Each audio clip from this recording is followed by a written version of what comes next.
God is not callous to prevent you from dealing with other matters, and on account of that to punish you for not dealing with them, even though he was the one that kept you from dealing with them.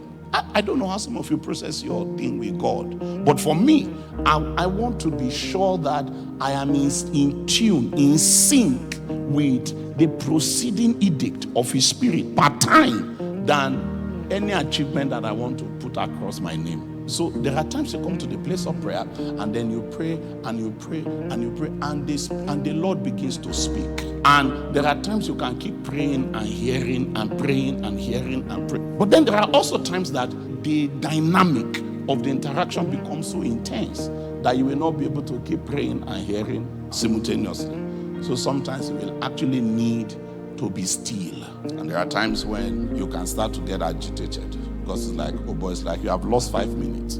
Why do you think it's a loss? Because for the last 5 minutes, you have not spoken. It is the Lord that has been talking to you. And your goal is to make sure that you strike 2 hours. Now you feel if 5 minutes was used by the Lord to speak and you were not speaking, that is 2 hours minus 5 minutes. And so because of that ambition, many people would rather talk over God, even when God is actively trying to secure their attention. And then sometimes you will now labor and go like that, feeling good in yourself. Then 2 months down the line, you run into a problem and you want to blame, oh God, why, how, why not? And God said, the day I wanted to, that was what I was telling you that day. But you were very invested in the sound of your own voice.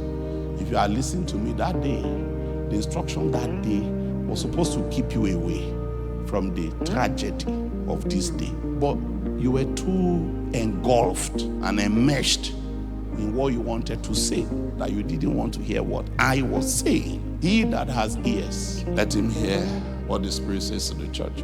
Because man shall not live by bread alone, but by every word that proceeds from the mouth of God.